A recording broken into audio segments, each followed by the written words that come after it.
Bonjour tout le monde. Aujourd'hui, comme dernier sujet qui va nous servir à clore toute la discussion qu'on a eue depuis le début de la session sur l'optique, qu'est-ce que la lumière, on termine en parlant de l'effet photoélectrique.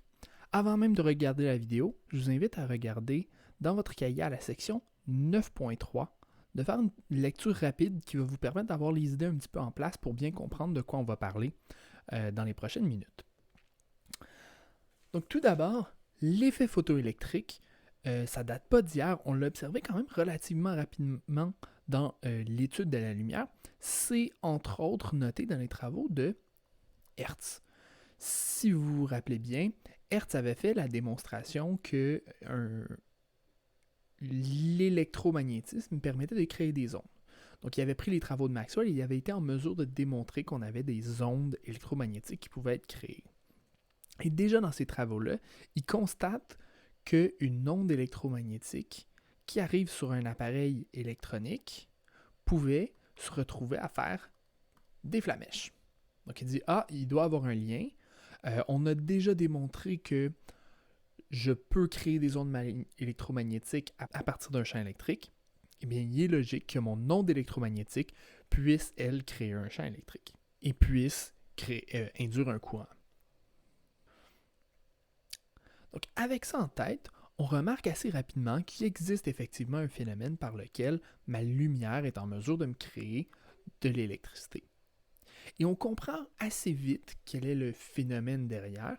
On comprend notamment que ce qui cause notre courant électrique, ce sont des électrons. Ça a été démontré par Thomson en 1897. Et on commence à l'époque à quand même bien comprendre la structure également des solides. Et l'idée était la suivante, si jamais je veux être en mesure d'avoir un courant grâce à mes électrons qui sont coincés dans mon matériau, il faut que je trouve le moyen de libérer ces électrons-là et de les faire circuler. Mais lorsque mes électrons sont dans le matériau, ils sont coincés, sont reliés, si vous voulez, par la structure atomique. Dans un métal, c'est bien parce qu'ils sont partagés par plusieurs électrons, ils sont libres de sauter d'un électron à l'autre, mais fondamentalement, mes électrons sont liés à quelque chose par ma force de Coulomb. Si je veux être en mesure d'extraire mon électron ici, disons que ça c'est mon électron, si je veux être en mesure de l'arracher, il va falloir que je lui donne une certaine quantité d'énergie. Et ça, c'est un problème qu'on représente souvent comme étant un puits de potentiel.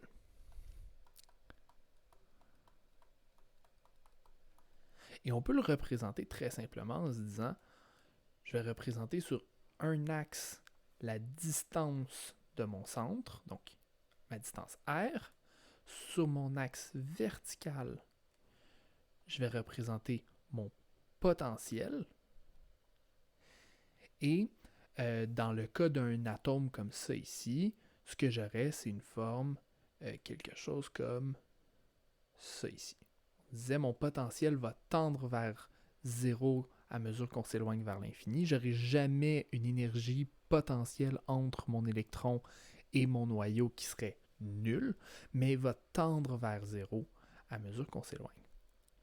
Et si je veux libérer complètement mon électron, si je veux que mon électron ne soit plus lié à mon atome, il faut que je lui donne une énergie pour lui permettre de sortir, si vous voulez, de cette situation-là. Il faut que je lui donne suffisamment d'énergie pour l'amener à l'extérieur pour qu'il n'ait plus de contact, lui donner suffisamment de vitesse pour que ça arrive. Si vous avez fait les problèmes en mécanique de vitesse de libération, c'est quelque chose de très semblable. On cherche à donner suffisamment d'énergie à ma particule, ici une vitesse suffisante dans le cas d'un problème de vitesse de libération pour que ma vitesse à l'infini soit 0, donc pour que mon objet soit libre et qu'il ne retombe plus à la surface. Parce que sinon, si je donne une énergie inférieure, ce qui va arriver, c'est que mon électron va réussir à s'éloigner, va éventuellement arriver à une position où son énergie cinétique est nulle, et nécessairement, à partir de ce moment-là, il va se faire ramener vers le centre par l'attraction coulombienne avec le noyau. Donc ça ici, c'est une situation pour un noyau. Dans un matériau plus complexe, souvent, on va pouvoir représenter mon potentiel. Si c'est une approximation ici, là, mais je vais pouvoir le représenter comme étant tout simplement un trou comme ça, avec ma particule au fond.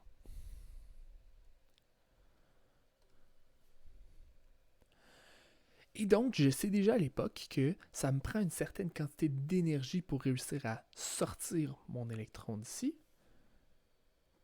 Et cette quantité d'énergie-là, c'est ce qu'on appelle, on le note phi, et c'est ce qu'on appelle le travail d'extraction. Donc, c'est le travail nécessaire pour réussir à extraire un électron du matériau. L'électron est lié à mon matériau, donc qui est à un potentiel négatif, et je veux lui donner au moins la quantité phi pour être en mesure de le sortir du matériau. Ici, en passant, l'analogie pour un électron dans un atome, ce serait mon énergie d'ionisation. Donc, l'énergie nécessaire pour extraire mon électron d'un atome.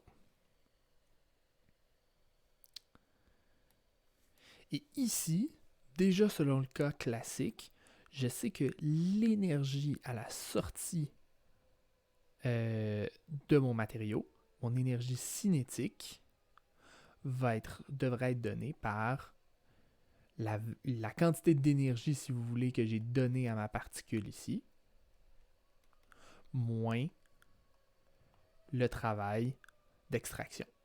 C'est l'énergie qui me reste à la fin une fois que j'ai comme payé le travail d'extraction nécessaire pour éjecter mon électron.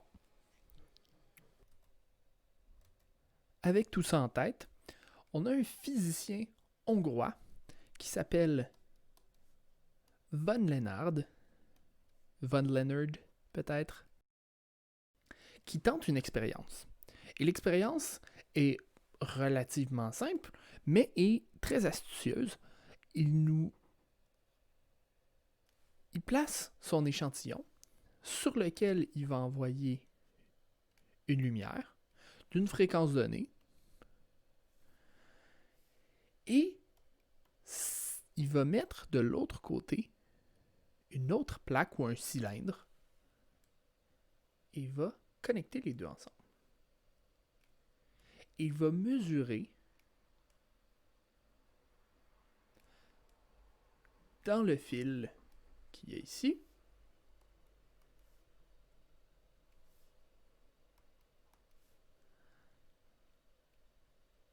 le courant à cet endroit-ci.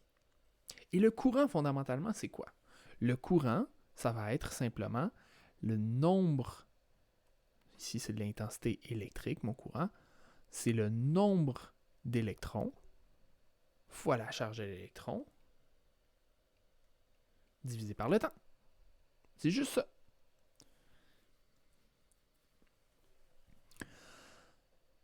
Donc, sachant ça, on peut déterminer plusieurs choses par rapport à mon circuit. Finalement, mon ampère-mètre ici me permet, de façon détournée, de savoir combien d'électrons ont été émis et vont avoir été éjectés de ma plaque ici et doivent avoir rejoint l'autre plaque, évidemment. Donc, a priori, ça devrait être une proportion très faible des électrons qui réussissent à se retrouver sur cette plaque-là. Comment est-ce qu'on fait pour en avoir plus? Bien, on modifie légèrement notre circuit de telle sorte que ici, j'ai une différence de potentiel. Donc, je vais placer une pile à cet endroit-ci. Là, ici, je devrais avoir mes électrons qui sont émis. Donc, pour que mes électrons soient attirés, il faut que j'ai une plaque positive de ce côté-ci et une plaque négative. Ouais, exactement. Donc, ma borne négative est ici, ma borne positive est ici, et entre les deux, j'ai une différence de potentiel. Donc, il s'ensuit qu'ici, je devrais avoir quelque chose de négatif, quelque chose de positif ici. C'est très bien. À mesure que j'augmente ma tension ici, je m'attends à ce que j'ai davantage d'électrons qui soient captés parce que je les attire avec ma plaque ici. Jusqu'à ce que j'augmente suffisamment ma tension pour que pratiquement tous mes électrons se rendent sur ma plaque à cet endroit-ci. Donc, je devrais quand même voir une saturation à un moment donné, à mesure que j'augmente ma tension, je devrais voir mon intensité électrique, mon courant plafonner. Et là, il y a une autre variable qui m'intéresse. On le disait déjà ici, je m'intéresse beaucoup à l'énergie cinétique de mes particules. Et ici, je vais vouloir aller déterminer quelle est l'énergie cinétique maximale entre de mes photoélectrons.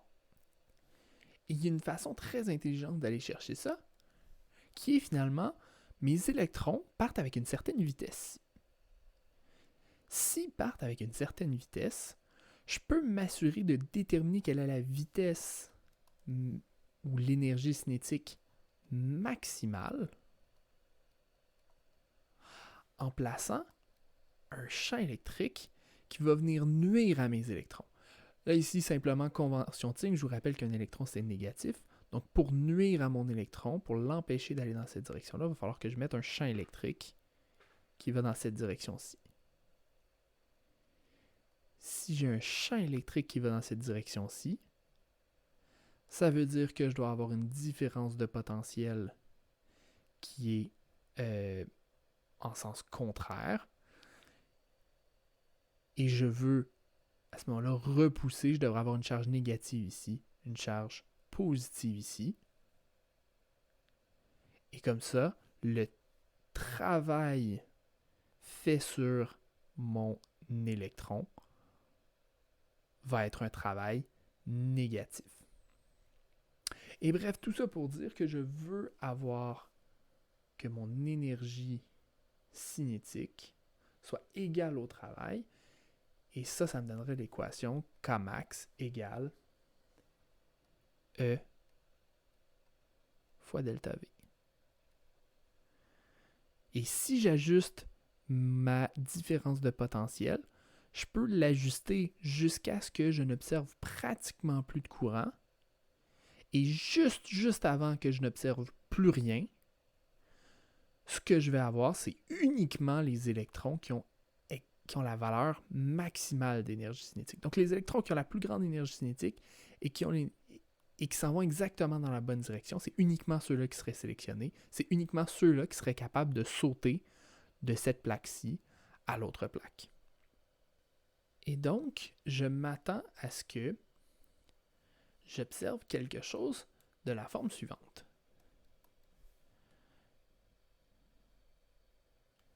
Je m'attends à ce que si je n'ai aucune différence de potentiel, ici je vais mettre ma différence de potentiel sur l'axe horizontal, mon intensité sur l'axe vertical. Si j'ai aucune différence de potentiel, je devrais tout de même observer un courant. Ce courant-là devrait augmenter à mesure que j'augmente la différence de potentiel. Il devrait venir plafonner à quelque part. Et je devrais observer que mon intensité diminue lorsque je mets un courant qui est une différence de potentiel qui est négative. Donc si j'inverse mes bornes, ça devrait diminuer jusqu'à une certaine valeur minimale ici. Et ça ici, c'est mon V, delta V0. Delta V0 ici, comme c'est le potentiel qui permet d'empêcher les électrons de passer, c'est ce qu'on va appeler le potentiel d'arrêt. Donc tout ça, c'est déjà des choses qui sont décrites par le modèle classique. Donc on dit, mon modèle classique prévoit quoi? Il prévoit d'abord que l'énergie est répartie uniformément sur la surface.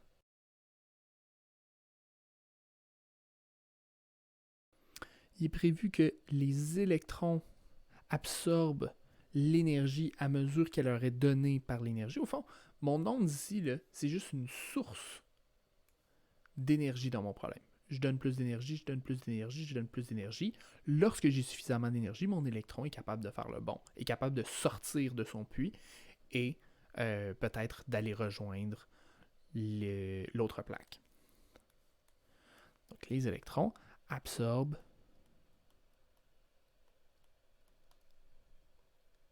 l'énergie de l'onde progressivement.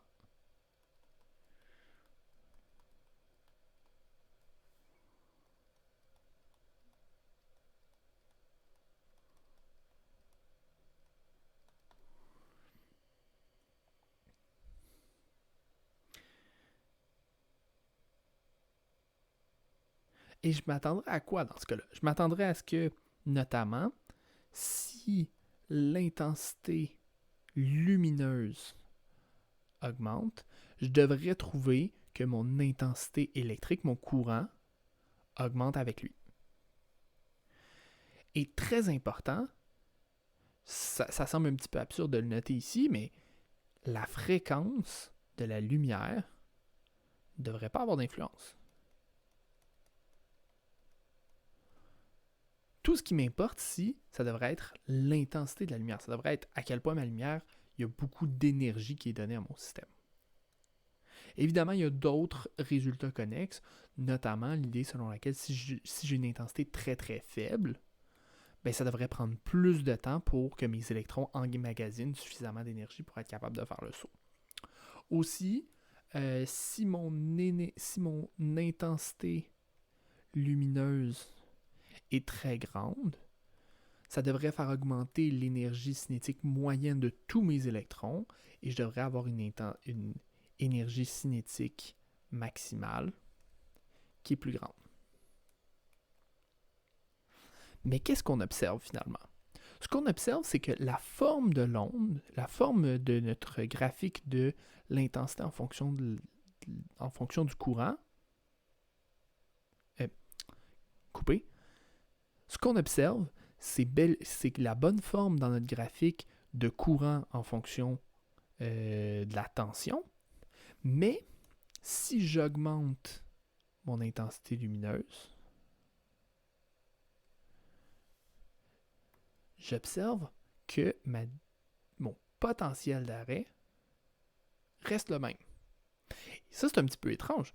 Je vous rappelle, le potentiel d'arrêt, il est lié directement à mon énergie cinétique maximale de mes particules. Donc, ce qu'on est en train de dire, c'est peu importe à quel point ma lumière est forte, l'énergie cinétique de mes particules ne sera pas plus grande. On a un premier résultat étrange ici. Et finalement, qu'est-ce qu'un contrôle sur mon potentiel d'arrêt ici? Ce qui me permet de le déplacer, c'est la fréquence de la lumière. Donc ici, mes différentes courbes correspondent à différentes intensités de lumière. Donc 5 watts par mètre carré, 10 watts par mètre carré, 15 watts par mètre carré. Et si je veux changer mon potentiel d'arrêt, il va falloir que je change la fréquence de ma lumière. Donc, ce qu'on est en train de dire, c'est tout à coup, ma fréquence de la lumière est reliée à l'énergie cinétique de mes électrons. OK. Donc, quelque chose d'un petit peu étrange ici. Et plus étrange encore, on observe que si ma fréquence est trop basse, je n'observerai absolument aucun effet photoélectrique.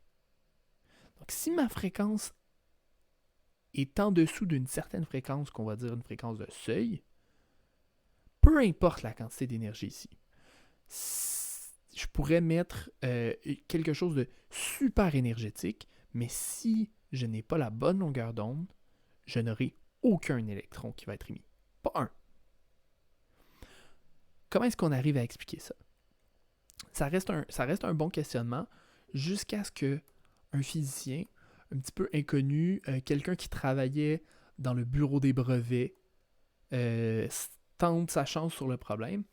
Un physicien inconnu du nom de Albert Einstein. Et Einstein propose une idée très intéressante. Il dit, OK, qu'est-ce qui arrivait si la lumière arrivait en petits paquets? Et la façon scientifique de dire ça, on va parler de quanta. Mais si ma lumière arrive en petits quanta, on aurait l'analogie, on aurait la lumière serait une particule en quelque sorte.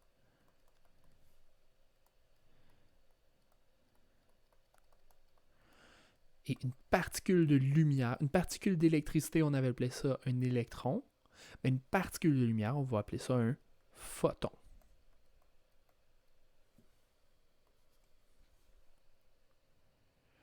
Et Einstein postule l'idée suivante, l'énergie d'un photon est liée à sa fréquence.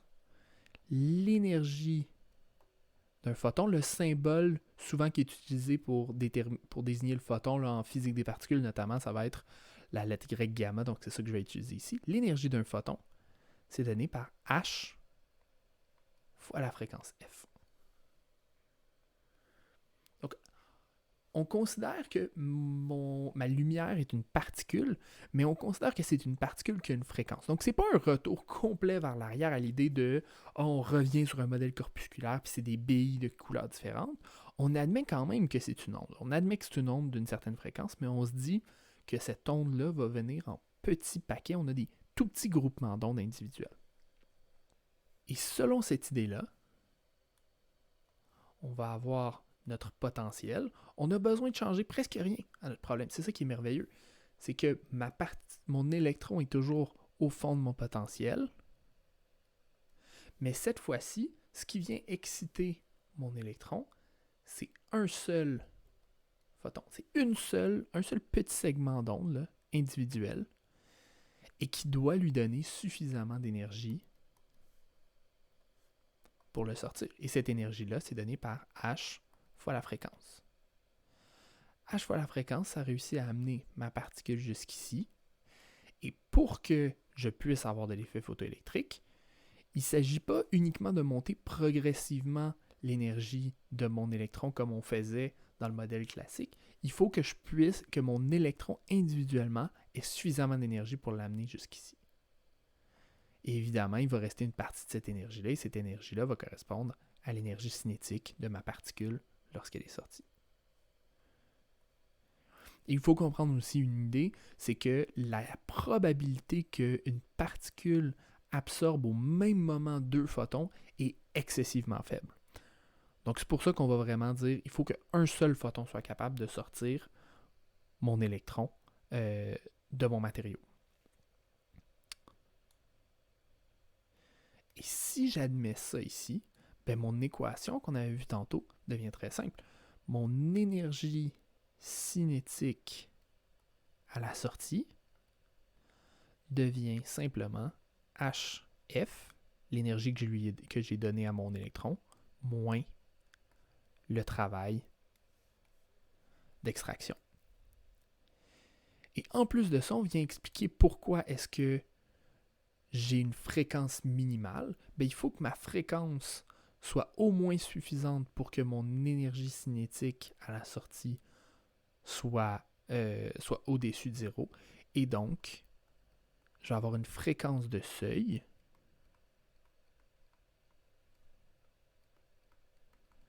qui est la fréquence pour laquelle mon énergie cinétique serait 0. Donc, où je réussis à extraire mon électron, mais sans lui donner de vitesse. Et cette fréquence de seuil-là, F0, donc F0 pour ma fréquence de seuil, va être exactement égale à phi. Et pour ce travail-ci, pour cette idée-là de la lumière en tant que photon, c'est grâce à ça que Einstein va obtenir son prix Nobel.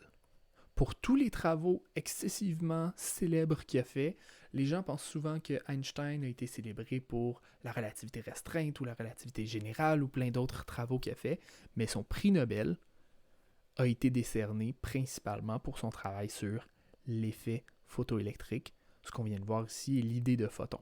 Donc c'est super ironique parce que souvent des gens, si vous avez déjà entendu des documentaires de pop science, on présente Einstein comme quelqu'un qui s'opposait à l'idée de la physique quantique, puis qui disait que c'était pas possible ou quoi que ce soit, alors qu'en fait, c'est un des piliers de cette théorie-là. Il y a certains résultats auxquels il s'opposait, mais dans les faits, Einstein a mis la base de ce qui est devenu la physique quantique, de ce qui est devenu la mécanique quantique par après.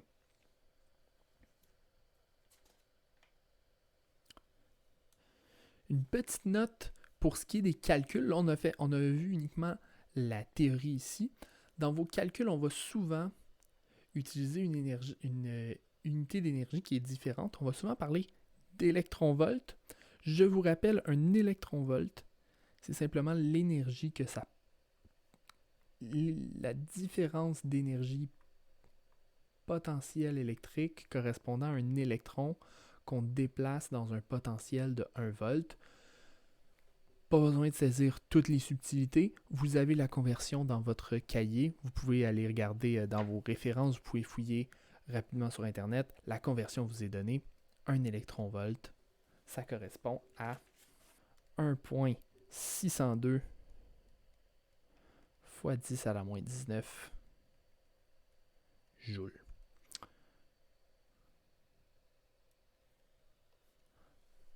Donc avec ça, je vous laisse travailler sur vos exercices et je vous souhaite une bonne fin de journée.